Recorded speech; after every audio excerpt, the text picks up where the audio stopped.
You ever have that feeling like you're just on autopilot, going through the motions? Well, today we're going to dive into a really powerful idea that comes from a poem, all about how to break free from that daily grind and really find some genuine joy. Let's get into the art of living fully. So I want to start by asking you something, and I want you to be really honest with yourself.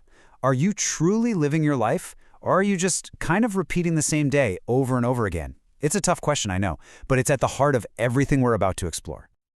All right, so our first section has a pretty startling title, The Art of Dying Slowly. Now, I know that doesn't sound super cheerful, but stick with me. It's actually a brilliant metaphor for the quiet, creeping danger of a life that gets stuck in a routine. So what does it actually mean to be dying slowly? We're not talking about physical health here. Nope. This is about a life that's just stopped growing, a stagnant life. I mean, think about it for a second. When was the last time you really learned something new, or felt a big, powerful emotion, or faced a challenge that genuinely scared you a little?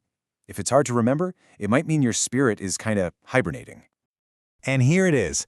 This is the one line from the poem that just hits you right in the gut. If you do not change your life, you start dying slowly. It's such a stark warning, isn't it? It basically says that a life without any growth isn't really living at all. It's more like a gradual fading away.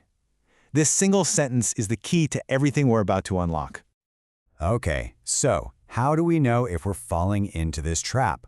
Well, that leads us right to our next big question. Are you a slave to your habits? We're about to dig into the 12 specific warnings the poet gives us to watch out for. And get this, what's so powerful here is the sheer insistence of the message. The poet repeats the phrase, if you do not, 12 times, 12. They're not just making a suggestion, they're practically shouting from the rooftops, reminding us again and again and again what we need to avoid if we want to live a good life.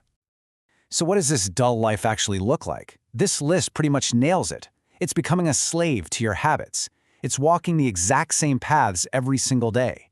It's even little things, like never wearing different colors, or not talking to people you don't know. But it's also the big stuff, like actively avoiding those messy, turbulent emotions, and running away from the very risks that make us feel alive. But hey, recognizing the problem is half the battle, right? So now let's pivot to the solution. This is our third section, the antidote to monotony. This is where we learn how to actively choose to live, instead of just letting life happen to us. The poem lays out a really clear path for us, using these direct contrasts. It really all comes down to a choice. On the one hand, you can kill your self-esteem by just playing it small and safe all the time. Or you can make the active choice to build it up and value who you are. And here's another huge one. You can let yourself become a slave to your habits, or you can decide right now to never let them be the boss of you. It's not something that just happens. It's a conscious decision to break free from those ruts we all dig for ourselves. And finally, this one might just be the most important of all. Instead of refusing to take a risk, you should actively go looking for one. Embracing risk, whether it's big or small, is about embracing the unknown. And that right there is where the real living happens. Okay, so now that we get the choices we need to make, let's start building our toolkit for a brighter life.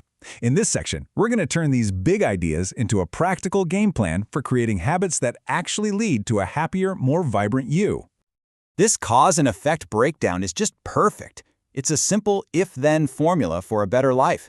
Just look at these. If you travel, you widen your knowledge. If you read, you become wiser. But check out the warning in there too. If you don't make friends, you'll feel lonely. It's a super clear reminder that our actions or inactions have real consequences for our happiness. So let's boil all of this down into 4 simple, totally doable steps. Number 1, try to avoid those negative thought spirals and choose positivity instead. 2, be a lifelong learner. Always stay curious. 3, share and care for others, because connection is where the joy is. And 4, just welcome each new day with a smile. Treat it like a fresh start. All right, this has all been great in theory, but now let's bring it to life with a real story. Our last section is called Finding Your Spark, and it is the perfect example of how these huge ideas can pop up in the smallest, most unexpected moments. So the story kicks off on March 20th. It was someone's birthday, and it just so happened to also be Sparrow's Day. They'd read an article about how sparrows were disappearing, and it sparked an idea to celebrate their birthday in a totally different way, to do something new. So they built the little bird shelter, put out some food and water, and then something pretty magical happened. Sparrows started showing up, and this quote just captures the feeling perfectly. The whole atmosphere was filled with joy at the sight of the twittering tiny sparrows.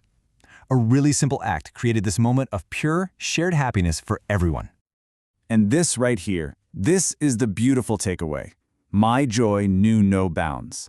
This person felt so proud, not because they did some huge grand gesture, but because of a simple act of kindness.